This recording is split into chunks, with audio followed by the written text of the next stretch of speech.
Bonjour à tous, nous sommes vendredi, c'est la dernière édition de la semaine de la revue des grandes unes. Madame, Monsieur, merci d'être encore des nôtres ce jour. Et avec vous, nous allons faire le tour de quelques sujets traités par la presse et nos invités déjà sur ce plateau pour commenter l'actualité. La nouvelle expression qui parle de crise anglophone avec une ONG qui tire la sonnette d'alarme. D'ailleurs, dans un rapport publié jeudi dernier, donc 19 octobre 2017, le Centre d'analyse international Crisis Group demande à Paul Biya de prendre ses responsabilités et d'agir le plus vite possible pour éviter une insurrection. C'est en page 6 du journal. Le même journal parle aussi du meeting du Social Democratic Front. Les signes avant-coureurs d'une interdiction, les tractations qui ont d'ailleurs entouré la gestion de ce dossier par les autorités administratives rappellent enfin de compte qu'il y avait des raisons d'être donc pessimiste. C'est à lire en page 7 du journal également. Et puis on parle du 21 octobre 2016. Déjà un an à Ezeka. On se souvient à quelques heures seulement de la célébration du premier anniversaire du drame. Les populations d'Union et Kélé se souviennent comme si c'était hier. C'est en page 4 de ce numéro. Et puis on parle également du tribunal criminel spécial dans la nouvelle expression. 10 ans pour deux imposteurs. Les deux adeptes d'une église de Réveil sont condamnés pour détournement. C'est en page 3 du journal. La nouvelle expression. Le journal L'Œil du Sahel qui est dans les kiosques s'intéresse plutôt à la présidentielle 2018. Comment Akerimuna veut gagner le septentrion. C'est en page 3 du journal. Le même journal parle également de commémoration. Ezeka se souvient du train de la mort et tout cela dans le numéro disponible ce matin, et donc dans les kiosques aussi. Et on va retrouver d'autres journaux qui sont également disponibles et qui s'intéressent à l'actualité du jour. Il y a notamment Le Jour, le quotidien Le Jour qui parle également de Douala avec le Social Democratic Front. Aujourd'hui, la marche interdite, c'est ce que le journal nous propose. Le journal s'intéresse également un an après. Question autour du drame des Ezeka. Tout cela continue dans le journal. Et puis à la cour d'appel, l'espoir de 3 enfants condamnés pour insurrection. C'est à découvrir à la une du journal, le quotidien Le Jour de ce matin. Émergence s'intéresse à la mission du Premier ministre dans le nord-ouest et le sud-ouest. Y a-t-il une réelle volonté de dialoguer? C'est une question. Après 3 échecs tout au moins consécutifs, on retrouve que Philemon Yan est toujours sur le terrain, mais il continue de se battre pour notamment s'intéresser à tout ce que pensent ses vis-à-vis sur le terrain.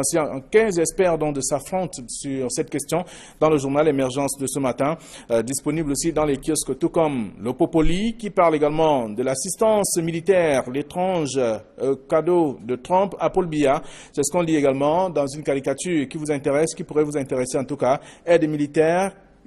Tonton Trump n'a pas cherché ailleurs. Aujourd'hui, il n'a pas reçu, en tout cas, on se souvient qu'il n'avait pas reçu le chef de l'État, Paul Biya. Mais finalement, il lui vient en aide avec une aide militaire en même temps. C'est ce que le Popoli tente de nous expliquer ce matin dans son numéro de ce jour. On vous retrouve également dans les kiosques un autre journal. C'est le quotidien de l'économie qui s'intéresse également à Ezeka 2016-2017. C'était le 21 octobre 2016. Donc aujourd'hui, ça fera un an demain, jour pour jour, 21 octobre 2017. C'est ce qu'on lit également à la une du journal. Tout un dossier pour comprendre un peu qu'est-ce qui s'est passé et que sont devenues donc les victimes aujourd'hui. C'est la question. Des explications sont à lire dans le dossier que propose le journal. Tout comme mutation de ce matin, qui parle également des Ezeka, un an, avec notamment le fardeau du souvenir, des images qui choquent également, qui rappellent les moments tristes aussi, la douleur des familles, des victimes, le point sur les indemnisations, avec la stèle toujours attendue, les interrogations sur le milliard de francs CFA de Paul Biya, donc avec tout un décryptage des experts à lire dans le dossier que propose le journal Mutation, de la page 7 à la page 10 de ce matin. Et voilà du moins ce que la presse nous propose. Il y a aussi le quotidien Le Messager qui s'intéresse également au Cameroun avec les chantiers inachevés de Paul Biya. On parle des conférences nationales manquées, on parle du débat constitutionnel tronqué également et aussi des tripatouillages et même d'autres cas qui n'ont pas été révélés par le journal, mais simplement pour dire que le pays cherche dialogue franc, désespérément. C'est en page 3 du journal. Le même journal s'intéresse à la crise anglophone pour dire que le RDPC et le SIF divisés donc sur la solution. C'est à la une du journal. Le quotidien Le Messager de ce matin. Voilà ce que la presse nous propose, celle que nous avons reçue en notre rédaction. Et sur ce plateau, Casimir Désiré Tagné, bonjour. Bonjour Flavien, bonjour à nos téléspectateurs, bonjour à Georges. Et un bonjour spécial à quelqu'un, ça va vous surprendre un peu, Linus Toussaint Mendiana, vous connaissez? C'est le directeur général de l'ENAM. Et j'ai l'impression qu'il est en train de confisquer les concours ou les résultats du concours de l'ENAM alors que toutes les corrections ont été faites. Et tout simplement parce que les enfants BIA doivent faire leur entrée. Et il sait que ce serait un peu trop flagrant de déclarer admis, déclarer définitivement admis Junior BIA et Brenda Anastasie Bia. Merci, c'est une belle entrée ça dans cette émission. Bonjour, Georges Semé. Bonjour à vous, M. Ibrahim Dongo. Bonjour à tous ceux qui nous regardent et bien évidemment, je salue le directeur de publication du jeune enquêteur qui a adressé ce pamphlet à M. Toussaint Menjada qui semble ne pas mettre à la disposition du public les résultats qui étaient tant attendus parce que, non seulement parce que c'est un moment important pour tous ceux qui ont participé à ce concours, mais surtout parce qu'il y a deux candidats assez curieux, les deux enfants BIA. Bon, on espère que dans les prochaines semaines, ces résultats seront mis à notre disposition. Alors, ce sont eux qui bloquent les résultats ou alors c'est par rapport à eux que les résultats sont bloqués? Je pense quand même que les résultats de l'ENAM ont toujours prêté à beaucoup de tripatouillages. Parfois, il y a des noms qui devaient être dans les listes des admis. Parfois, il n'y en a pas. On a souvent aussi parlé de certains tripatouillages. Alors, cette fois-ci, c'est plutôt les effets des enfants BIA, peut-être qui semblent freiner la publication de ces résultats. Mais on n'est pas dans le secret des dieux. Peut-être il y a eu autre chose qui freinerait cette publication. On attend peut-être la semaine prochaine de voir si ces résultats seront finalement rendus publics. Ok, alors merci d'être avec nous également ce vendredi. Nous commençons par le meeting du Social Democratic Front, la nouvelle expression. Combien d'autres journaux s'intéressent donc à cette actualité? Les signes avant-coureurs d'une interdiction d'une manifestation. D'ailleurs, les tractations qui ont entouré la gestion même de ce dossier par les autorités administratives rappellent quand même, en fin de compte, qu'il y avait des raisons d'être pessimiste. Oui, moi, je pense même que le sous-préfet de Douala Premier a été piégé, il faut le dire ainsi. Et il a ipso facto donné la déclaration de récépissé sans réfléchir. Parce qu'il avait avec le préfet du Vouri, le gouverneur et toutes les autorités, ils avaient fait des séances de travail avec l'honorable Nietzsche pour cadrer cette manifestation. Malheureusement, au fil des jours, les choses ont changé. Vous avez vu que c'était devenu pratiquement non plus le meeting du SDF, mais le meeting d'une coalition de partis, en l'occurrence le CPP, le parti de Momo, de Maître Momo et beaucoup d'autres partis qui s'engageaient à venir faire front, faire foule avec le SDF. Nous sommes en Afrique et on sait ce que ça veut dire. Lorsque vous avez une mais ça c'est entièrement contre la loi. Parce que la loi du 19 décembre 1990 sur la déclaration des manifestations est suffisamment claire. Et elle le dit, lorsque la déclaration est délivrée, vous ne devez ni changer l'heure, ni le jour, ni l'objet de la manifestation. Et c'est surtout de l'objet de la manifestation qui est question ici. Parce qu'au-delà de compatir avec les frères et sœurs du Sud-Ouest, comme cela a été annoncé, on a vu que c'était en train de devenir un meeting où on venait faire des revendications du fédéralisme, de la sécession et surtout du fédéralisme. Et loin de là, ce n'était plus le meeting qui était maîtrisé par Nietzsche, mais il nous est parvenu que ni John Frundi en personne était en train de constituer des charters pour venir présider ce meeting. Et nous avons même lu des tracts où on disait trop, c'est trop, trop, c'est trop. Et puis, je crois, l'ordre public, on ne sait ni où ça commence, ni où est-ce que ça termine. Donc ça fait partie des inquiétudes des décideurs. Les décideurs avaient toutes leurs raisons de s'inquiéter. Maintenant, ce qui va se passer ce samedi, c'est ça qu'il faut interroger pour savoir comment ça va maintenant se passer. Parce que Nietzsche dit qu'il n'est pas encore notifié. L'honorable Nietzsche dit qu'il n'est pas encore notifié et qu'il attend la notification et que dans tous les cas, le SDF a eu sa déclaration et qu'il va marcher coûte que coûte, vaille que vaille. Ah, voilà. Donc, il n'y a pas que la nouvelle expression, il y a également le quotidien Le Jour qui parle du Social Democratic Front à Douala. La marche interdite également. On a vu des manifestations, de toute façon, je voudrais dire, des rencontres entre le jour, la déclaration, à tout moment, la décision a été, le document a été signé pour lui donner l'autorisation, le OK pour l'organisation. Et encore jusqu'à hier, le jour où on a annoncé que non, tout est arrêté carrément, il n'y aura plus de manifestations. Qu'est-ce qui s'est passé entre-temps? La presse évoque quand même. Bien sûr, c'est le sujet qui fait les choucas de toute la presse ce matin, à côté d'une autre information qui est relative à l'accident des ECA. Peut-être nous en reviendrons tout à l'heure. Mais vous m'avez demandé ce qui s'est passé entre la signature de l'arrêté permettant à M. Nietzsche d'effectuer cette marche et son interdiction hier. Moi, je crois que lorsque je suis l'argumentaire du sous-préfet de Douala Premier. Il dit qu'il y a eu une déferlante médiatique sur la question, mais il y a également eu un dérapage dans les réseaux sociaux. Il n'a pas occulté le fait qu'il y a eu cette sympathie des autres partis politiques à l'endroit de la marche du SDF, mais également ces bruits de l'intrusion des sécessionnistes dans cette marche. Mais je crois que s'il faut faire une chronologie des faits, les journalistes, puisqu'ils sont incriminés par M. Tchakui, les journalistes ont juste fait leur travail. Aucun journaliste dans ses écrits ou alors dans un de ses reportages n'a appelé à un désordre public. Nous avons été très professionnels, en dépit de quelques canards boiteux qu'on enregistre du côté des Yaoundé qui ont pris fait et cause pour un certain parti, mais je crois que la majorité a été très professionnelle et au départ même nous avons applaudi le fait que le gouvernement ait eu le courage et cette permissivité d'organiser, de laisser le SDF organiser cette marche. Mais maintenant, pour revenir ce qui s'est déroulé dans les réseaux sociaux, je crois qu'on ne peut imputer ces dérapages au SDF. Les réseaux sociaux sont devenus aujourd'hui un instrument qui est moins didactique, mais qui plus appelle plutôt parfois à des troubles à l'ordre public. Et c'est ce qui s'est passé avec le dossier SDF. Et maintenant, sur la sympathie des autres partis politiques à l'endroit du SDF, je crois que à ce niveau, quand même, je dois être un peu circonspect parce que c'est un mauvais coup politique.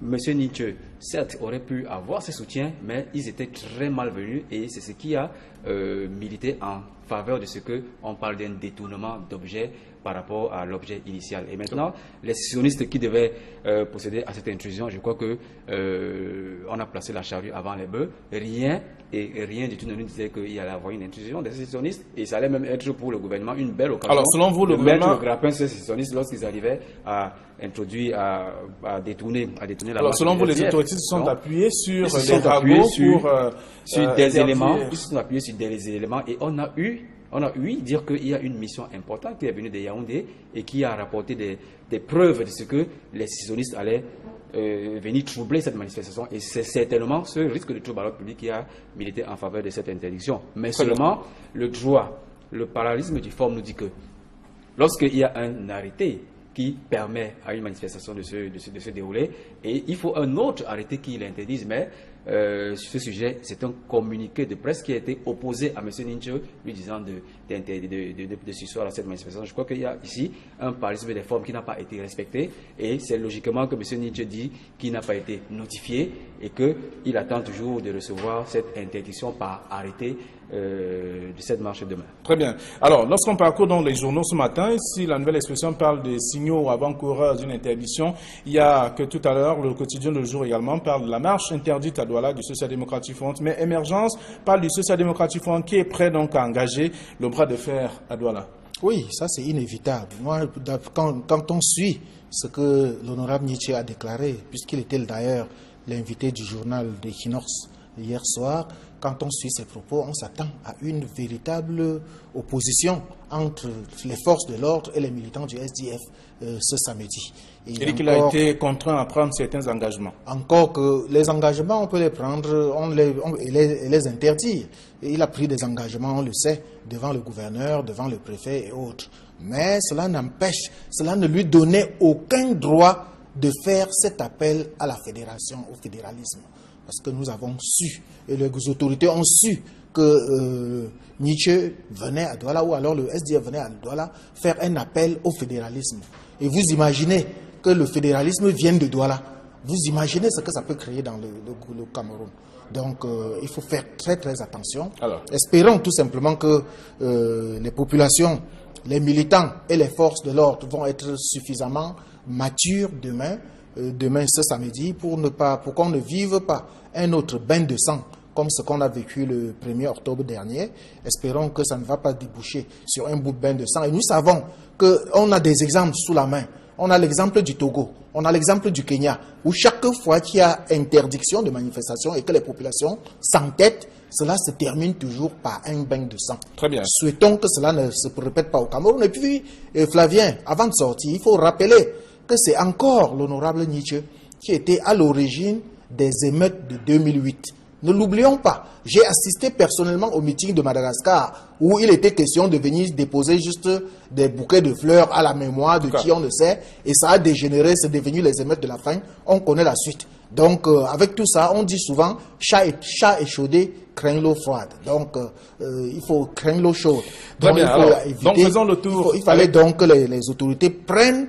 On dit souvent également que gouverner, c'est prévoir. Il ne fallait pas que le gouvernement agisse impuissant face à ce qui était en train d'être préparé. Ok, alors laissons le soin aux lecteurs d'aller découvrir ce que les journaux proposent sur cette question, avec notamment cette décision, en tout cas, de ces autorités administratives. La nouvelle expression, mutation, le quotidien le jour, chacun est allé, en tout cas, et même émergence, qui fait savoir que c'est presque le bras de fer qui est vécu donc à Douala sur cette question de l'interdiction de la marche du Social Democratic Front. Alors, autre sujet qui attire aussi et qui suscite des commentaires, c'est celui, en tout cas, de l'année, le premier anniversaire de la catastrophe des Ezeka. La plupart des journaux sont revenus sur cette question. La nouvelle expression parle du 21 octobre, un an après, à Ezeka, avec quelques heures, donc des populations qui jouent aujourd'hui d'Union Ekele, qui se souviennent encore comme si c'était hier. Et on peut lire également dans le quotidien Le Jour, ce matin, question autour du drame des Ezeka, dont bien d'autres journaux qui s'intéressent notamment à cette actualité répètent, avec notamment chacun qui pense qu'il faut simplement mettre en place ce qui avait été promis. On a suivi des promesses, en tout cas, au lendemain de cette catastrophe. C'est une autre actualité qu'on ne pouvait pas rater. C'est vrai qu'elle est assez triste, mais puisque c'est un anniversaire, il faut avoir le devoir des mémoires à l'encontre de ces compatriotes qui sont morts innocemment. De 79 morts selon le bilan officiel et 575 blessés qui sont morts de façon atroce par la négligence du concessionnaire du chemin de fer de notre pays. C'est vrai que une certaine opinion appelle à ce que les mesures urgentes soient prises, celles qui ont été promises dans le rapport d'enquête du 23 mai 2017 dernier. Je suis parfaitement d'accord avec eux parce que dans ce rapport d'enquête, il est dégagé la responsabilité à titre principal de Camraï. Mais des mesures avaient été préconisées, à savoir que le dossier soit transmis à la justice, que des sanctions soient prises, qu'un audit de la convention principale et des deux avenants soit procédé, mais également qu'on mette sur pied la société de gestion du patrimoine du chemin de fer, mais également que l'État participe, soit de plus en plus présente dans la gestion de la société Camraï. Mais jusqu'aujourd'hui, malheureusement, ces mesures n'ont pas été prises. On en est réduit à l'implantation du STEL à Ezeka, et effectivement 2 ministres sont à Ezeka aujourd'hui pour essayer d'aller faire un petit show pour rappeler à l'opinion que effectivement il y a quelque chose qui est fait de ce côté. Mais on aimerait que ces mesures qui ont été consignées dans le rapport d'enquête du 23 mai soient rapidement prises, parce que c'est ça qui viendra installer la détente, mais également c'est ça qui viendra nous rappeler que l'État prend des mesures fortes à l'endroit d'un concessionnaire qui est certes un partenaire majeur de notre économie, mais qui n'a pas su entretenir ou alors mener à bien le contrat de concession qui lui a été concédé depuis 1999. Très bien. Et dans le dossier de la nouvelle expression, on peut lire quand même, on parle du drame des Ezeka, la douleur persiste un an après. On lit également avec une messe de requiem en mémoire des disparus. Il y a également tout un rappel aussi des faits avec le point sur les indemnisations. On sait qu'il y a des familles qui sont aujourd'hui qui n'ont pas bénéficié grand-chose, et d'autres, des familles également qui n'ont pas retrouvé les leurs, les membres de leur famille également. Donc c'est un rappel de tout ça, et ça fait quand même encore chaud au cœur. Le point sur les indemnisations, c'est encore Camraï qui donne ces précisions-là.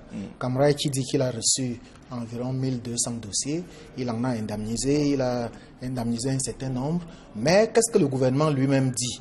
Le gouvernement jusqu'aujourd'hui ne donne pas le bilan chiffré de ces indemnisations, alors que le président de la République avait débloqué 1 milliard de francs CFA pour ces indemnisations. Or, c'est Camraï qui a indemnisé à son niveau ce qu'il a publié aujourd'hui. Et quand vous vous référez à l'ensemble des journaux, vous allez voir que c'est chacun qui y va de son son. Par exemple, le fardeau du souvenir, ça c'est Mutation, c'était un 21 octobre. Ça, c'est le quotidien de l'économie. Ezeka se souvient du train de la mort. Ça, c'est l'œil du Sahel. Question autour du drame.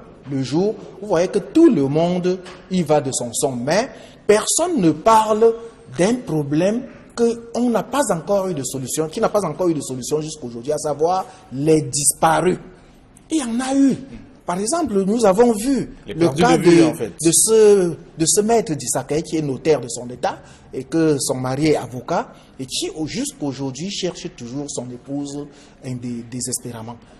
On n'en parle même pas. On ne fait même pas état. On ne fait même pas écho. Et quand on parle des indemnisations, on n'inclut pas son cas. On n'inclut pas le cas des disparus. Ça, c'est le cas que tout le monde connaît. C'est sûr qu'il y a eu beaucoup d'autres cas comme cela. Très bien. Puisqu'il avait été clairement démontré que beaucoup de personnes sont entrées dans le train 152 sans se faire enregistrer. Très bien. Donc, alors, dans tout cela, ce élément a été évoqué, en tout cas, au lendemain du drame. 30 secondes pour sortir Georges Sémé, pour dire que c'est juste un rappel que les journaux sont en train de faire. C'est un rappel, mais je disais que c'était un devoir de mémoire obligatoire parce que ces personnes sont mortes innocemment par la négligence du concessionnaire de chemin de fer et le moindre qu'on pouvait effectuer, c'est de se rappeler que des compatriotes sont morts de façon atroce, mais également de rappeler que l'État devrait accélérer toutes ces mesures qui ont été prises dans le rapport d'enquête publié le 23 mai 2017. Merci. Alors, d'autres sujets sont à lire si vous faites un tour dans les kiosques. En tout cas, je vous invite d'ailleurs à faire un tour pour être au parfum de l'actualité. Mesdames et messieurs, merci d'avoir été nombreux encore à regarder ce programme tout au long de la semaine. Merci également à vous, chers messieurs. Bon retour à vos différentes rédactions. Je vous souhaite déjà de passer un très bon week-end. Je ne serai pas avec vous, de toute façon, dans l'opération Vendredi soir.